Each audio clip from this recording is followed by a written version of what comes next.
Smash started at a very, very small independent wrestling level.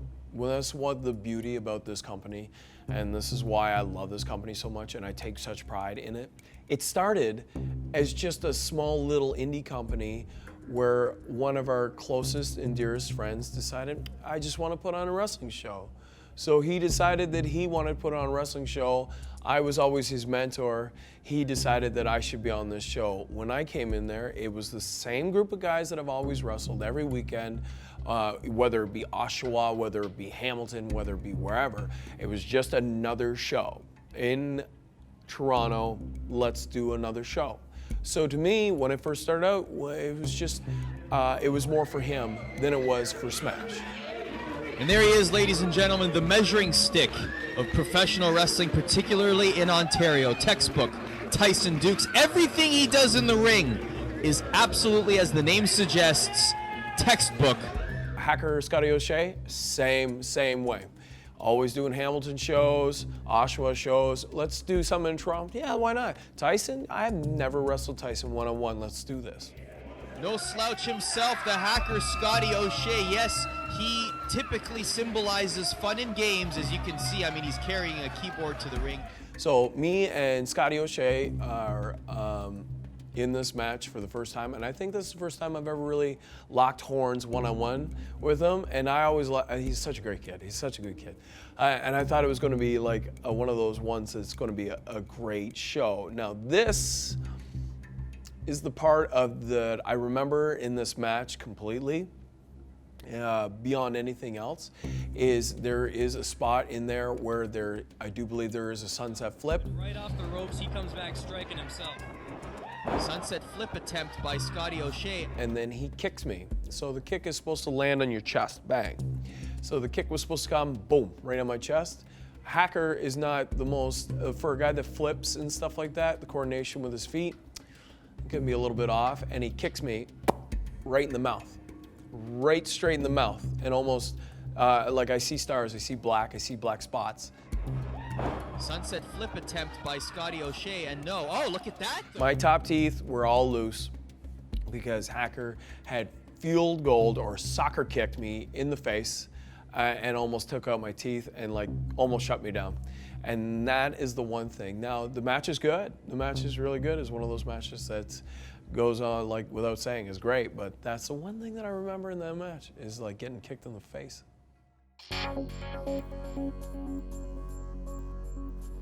Me and Kevin, Mr. Owens, for guys that never grew up together, for guys that don't see each other very often on the independent scene, are actually kind of close. The first time he saw me was at Montreal, WWE Montreal show.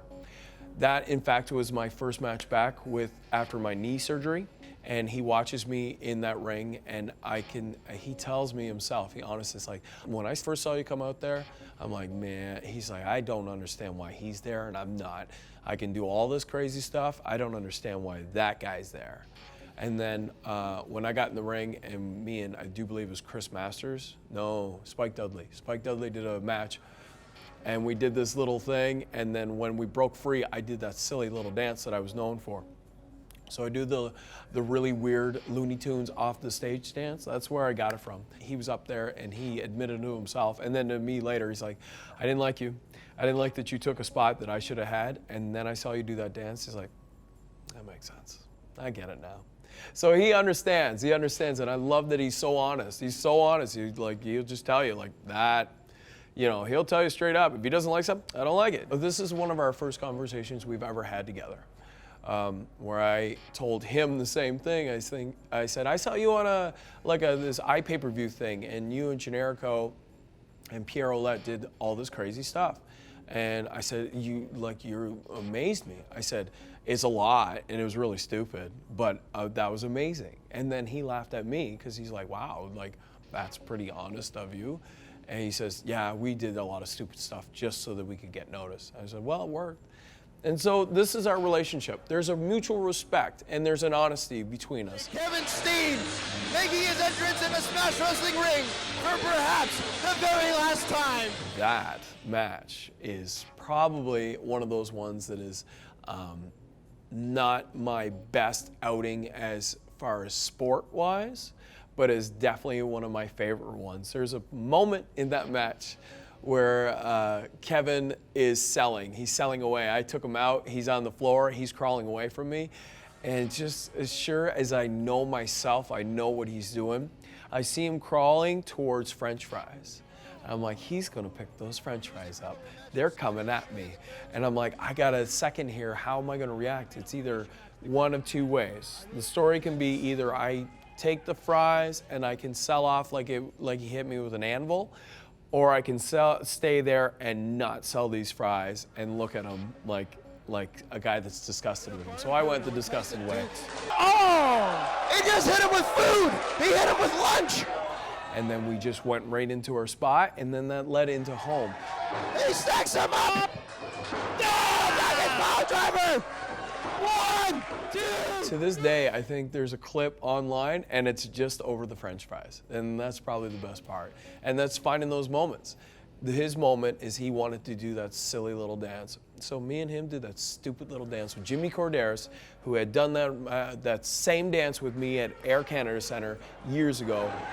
We all got in the ring, and it was a fitting little ending to have him send off on something that was nice and light instead of hard and competitive, where like we run the risk of him getting hurt before going to Florida.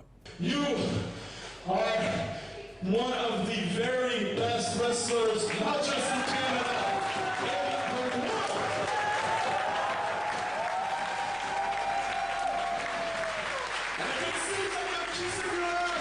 That's exactly what I'm doing. Because every single wrestler back there and every single wrestler who encounters you should kiss your ass. Because every single one of us could learn from you.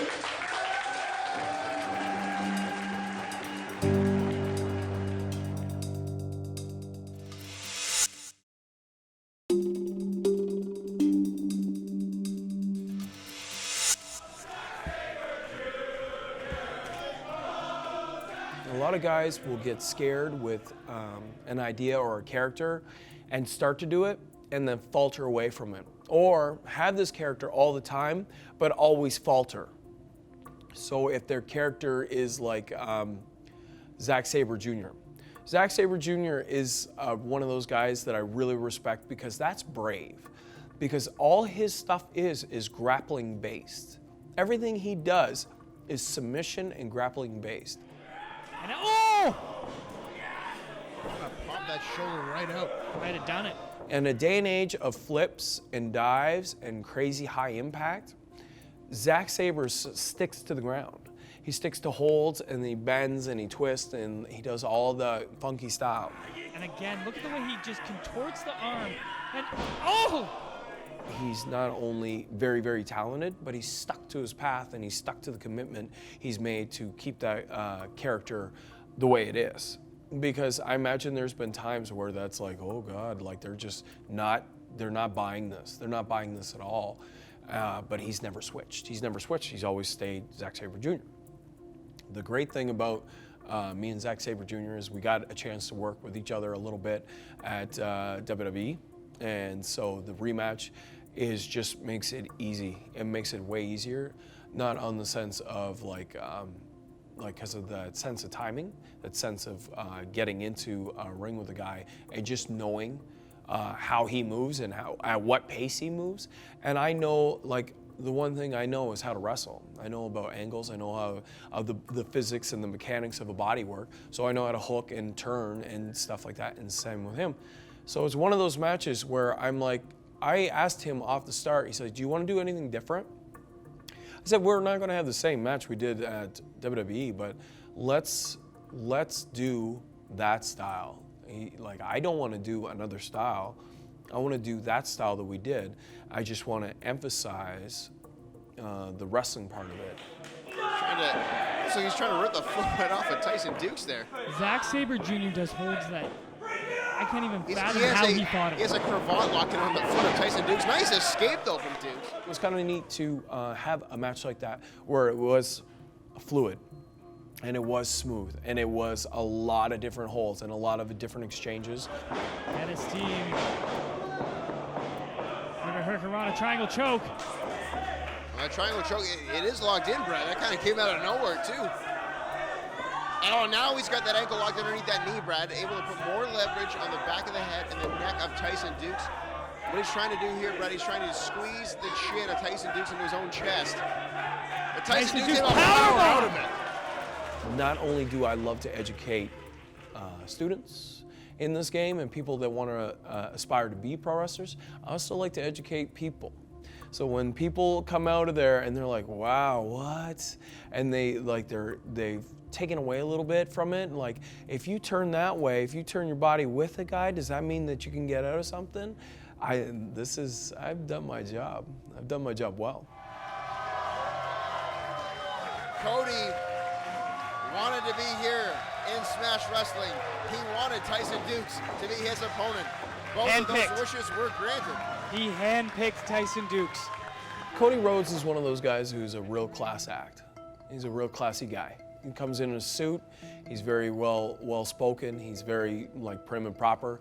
I thought from the moment that I met him, because I've met him before in WWE, he was a great dude. I always thought Cody's one of those guys. It's either I like you or I'm not going to like you. And Cody's one of those guys that I actually really enjoy.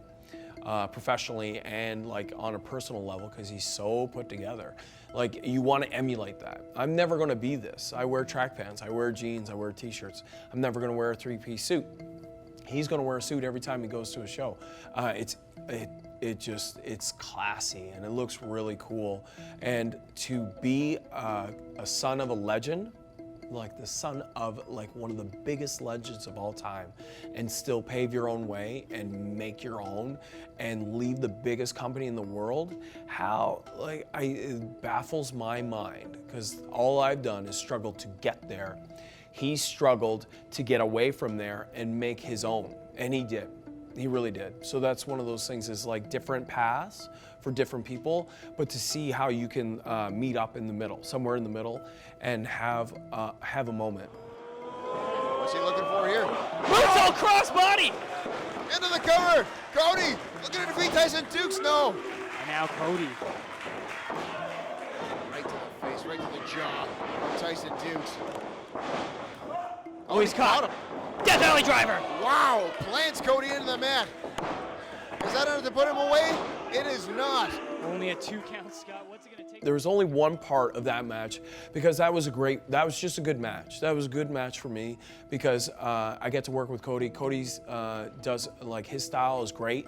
I work with that style a lot, and I love to work within that style, that very kind of a hybrid of American style, where it's a little bit more impact.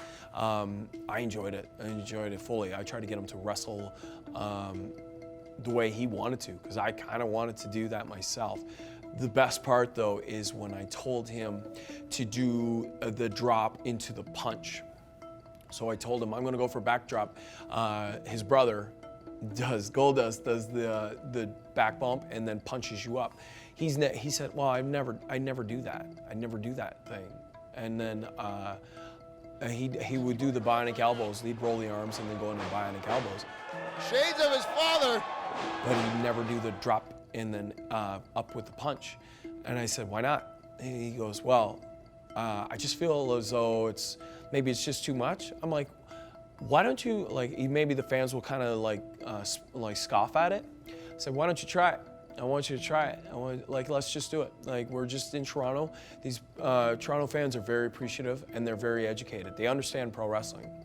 And they understand you, and they know your father, they know all this stuff, they know your brother, they know it all. Why don't you just give it to him? And then he went out there and he did the drop on his back, and then he did the punch, and it got probably one of the better reactions we got that night. And then at the back, when he came back and we were finished up, and we talked for a minute, he's like, I never thought that would work.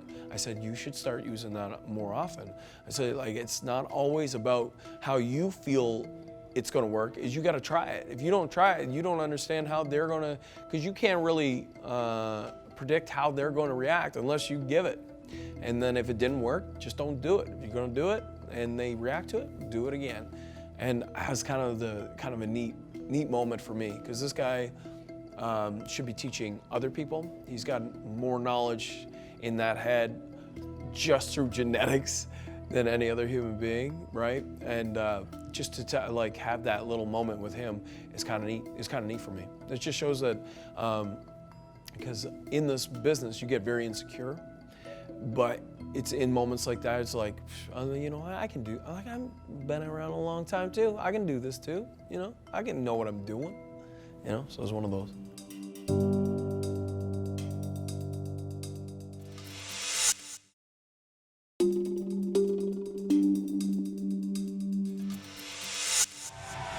And here comes a man who many believe perhaps would never get another shot at the title, and he has one here tonight in his hometown of London, Ontario. So me and Banksy went out there and did what we always do. We always have these great matches, and we put on another match that had lots of ups and downs, and people like had no idea where it was going. Tyson Dux, look at the strength on display here from the wrestling machine. Oh my goodness. A stalling superplex. Brent Banks looking for that Alabama slam. Oh, and he does it right into the turnbuckle. But Dux, oh, corner that valley driver out of nowhere. And he's got Banks down. Crossface. And the crossface is locked in. Brent Banks, center of the ring. He's got Tyson nowhere Dux to is go. ripping away at the face and shoulder of Brent Banks. Can Tyson Look at Dux? the torque.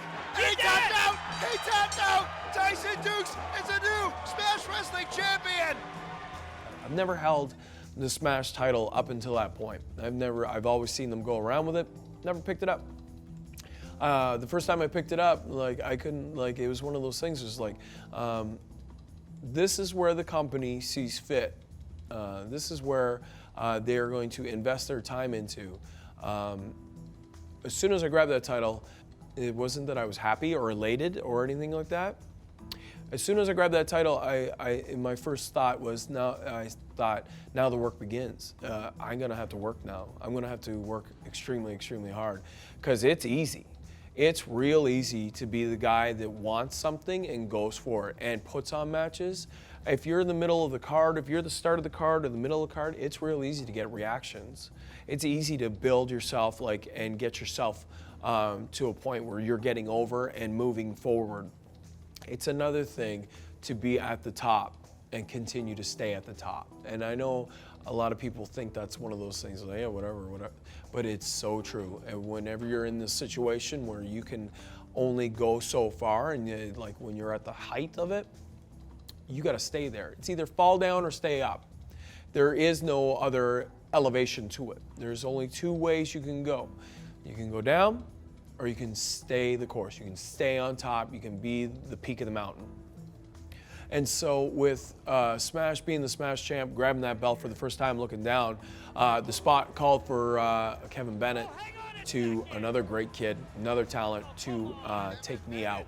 So Kevin was to take me out, but in that moment that I grabbed that belt and held on to it, I thought, I gotta work now extremely hard, because now it's not just me. It's not just me here and having to keep this successful and keep the fans coming out. It's the fact that I have to constantly put out that they constantly want to come back. You know what I mean? Because now it's not just me. It's not just that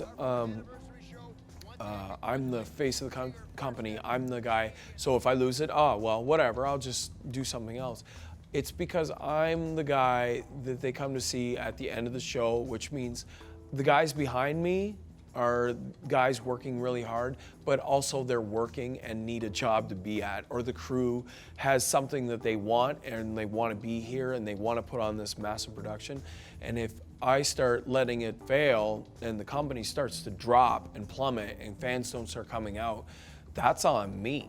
That's not on anybody else. I can't blame anybody else but myself if I can't deliver.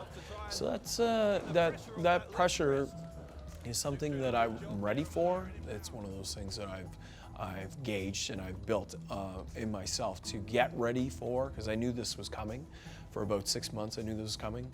It's one of those things where I constantly have to aspire to do more. It's not one of these days where I take a day off. It's I always want to deliver and always want to perform at a high level and make sure that these people go away thinking, that show was like, that main event was something. That whole show was insanely good. I never want to be the main event, the guy with the title that is working the mid card, because I'm the weaker link for the whole show. Just take it off. But before it gets to that point, let's keep that ball rolling. And the great thing about it is we still have that steam. We're still rolling. We're still rolling hard. Death Valley driver by Dux. Stacks him up. Death Valley driver into the corner. That's it. My goal right now is to make Smash a super success, and not just on like my level, not just because of me, not me, but the guys that I work with, to elevate their game and to make them bigger. The idea is to make Smash the greatest company in Canada. That's my goal. It seems far-fetched. It seems very, very big. It seems like a big dream. But there's only one kind of dream, and that's to dream big. You never dream small, because those are easy. Dream big and just step at it, little baby steps towards it. So my goal right now is to see this company massively successful. Whether I'm holding this title, whether someone else is holding this title, if I can help those guys along the way, because the next guys coming in for that title are younger and they don't understand what I understand, and I want to make sure that I'm there to guide in ways that they know that we are here, you're not alone, we can do this, and we can get big. The other thing is the thing that I've always been passionate about, and I've always done really naturally, is teach. I've always taught, and that's my next step. What I'm doing is I'm starting my own wrestling school. I'm going to be basing it out of London, and I finally put in, I have a building now. I have had a ring for over a year. I've been waiting to put this up, but when time comes to set it up and set it up properly, then I will, and the time has come. So as of October, I will be taking in students, and I will be building towards a better Canadian style wrestling and building these kids up, and I'm very, very excited. There's not many things in life that can excite me to this point, because this isn't just work, this isn't just livelihood, this is a dream, and this is my life. So this is combining them all, and I'm very excited about getting started on this.